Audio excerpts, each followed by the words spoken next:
और श्रेष्ठ ब्राह्मण साधु 11 वर्ष के हो चुके हैं और आज पहली बार अपने माता पिता को देख रहे हैं। और वो भी कैसे, तो हाथ में हथकड़ी बिरी लगा हुआ है और जो हथकड़ी बिरी लगा था, हथकड़ी बिरी के घिसाट से हाथ में गड्ढे पड़ गए थे और पैर में भी गड्ढे पड़ गए थे। और आज इस प्रकार माता पिता को जेल में देख करके भगवान श्री कृष्ण और बलराम जी रो रहे हैं और कह रहे हैं माता पिता के चरण में प्रणाम करना चाहिए। और आज तक कोई सुख नहीं मिला हमसे। अंतिम में जो जेलर था, कंस के मरने के बाद में जेलर भी भाग गया। अंतिम में लोहे का हथौड़ी और छेनी ला करके हथकड़ी बिरी को काटे और माता पिता को जेल से मुक्त किए। और भगवान श्री कृष्ण और बलराम जी को वसुदेव और देवकी लेकर के अपने गोद में और कह रहे हैं जो मैंने आपको, जो संतान को सुख मिलना चाहिए, माता पिता का प्यार मिलना चाहिए, वो आपको नहीं मिला। और 11 वर्ष के बाद में आज पहली बार बलराम और श्री कृष्ण अपने करना, हाय दोस्त कंस ने आपको विरुद्ध कष्ट दिए हैं, किंतु हम गणतंत्र होने के कारण उसको कोई सेवा नहीं कर सका। और भगवान ने इस प्रकार अपने माता पिता को सांत्वना देकर के फिर अपने नाना उग्रसेन को जेल से मुक्त किए। जब कंस देवकी और वसुदेव को मथुरा के जेल में बंद किए थे, तो उग्रसेन भी का पुत्र इनको जेल में मत बंद करो, तो अपने पिता को भी कंस ने जेल में डाल दिया था।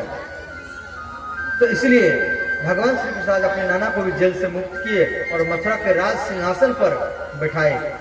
और मथुरा का राजा है उग्रसेन महाराज। परंतु ये कंस जबरदस्ती अपने पिता को जेल में डाल दिया था और राजगद्दी पर बैठ गया था। अब देवकी नंदन भगवान श्री कृष्ण अपने बड़े भाई बलराम जी के साथ नंद बाबा के पास में आकर के बोले, पिताजी आपने और माँ यशोदा जी ने बड़े स्नेह और दुलार से हमारा लालन पालन किया है, इसमें कोई संदेह नहीं है।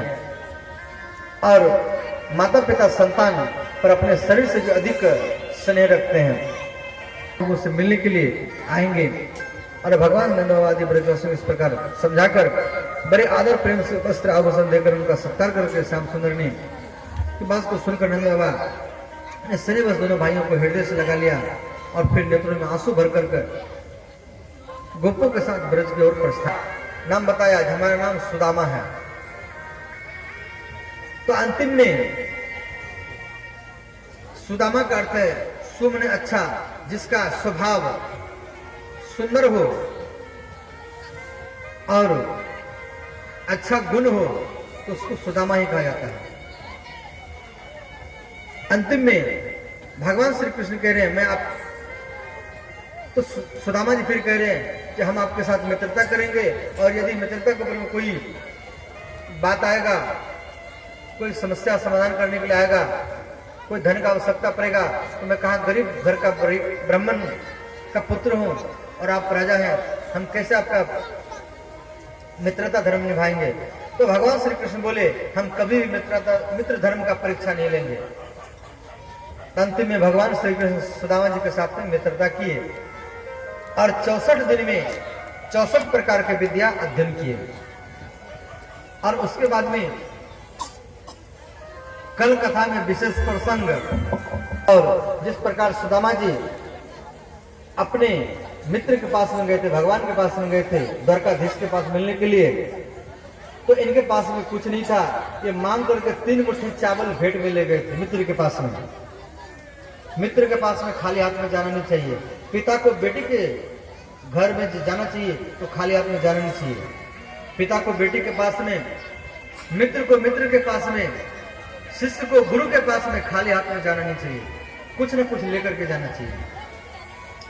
और इस प्रकार तो सुदामा जी 3 मुट्ठी चावल मांग करके भगवान के पास में गए थे। तो कल आप लोग भी अपने अपने घर से 3-3 मुट्ठी चावल लेकर के आएंगे।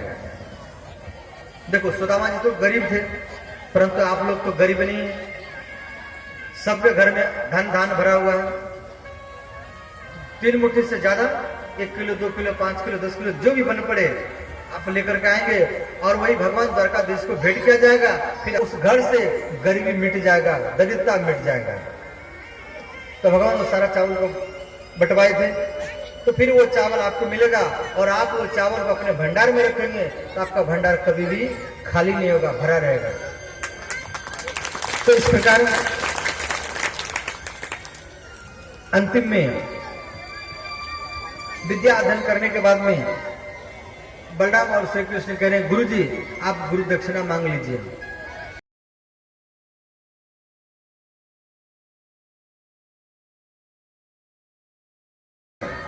बाकी रह जाएगा।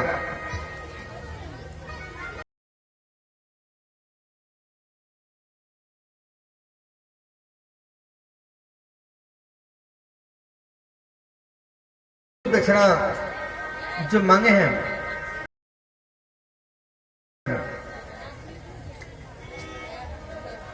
तो यहां पर भगवान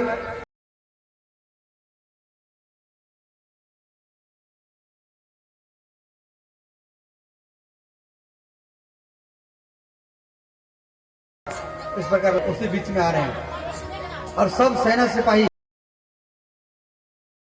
भगवान के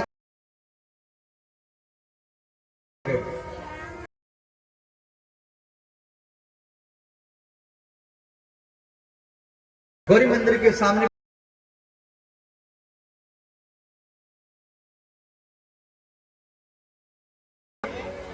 रुक्मिणी गौरी पूजन कर रहे हैं।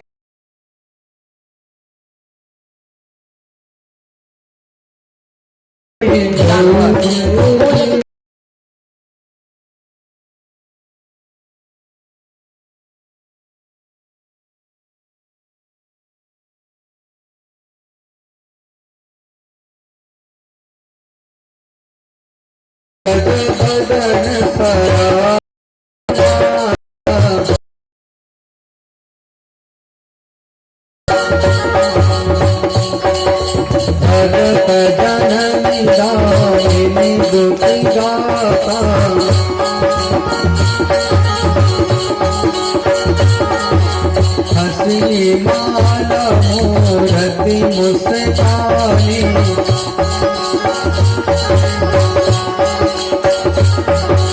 श्री राम जय जय राम।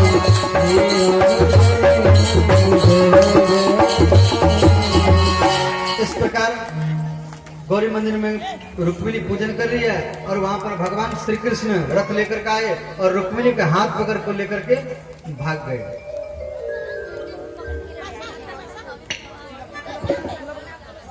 ए लड़की चलो तुम तीनों वहां चल।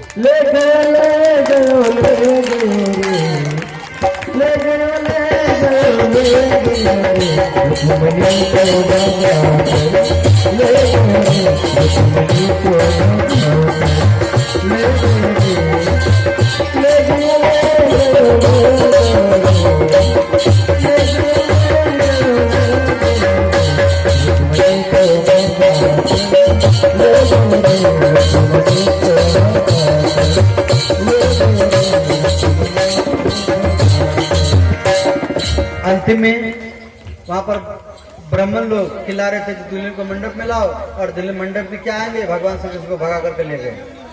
अब उधर जब शिशुपाल को मालूम पड़ा तो कहा तेरे बहन को तू लेकर के भगा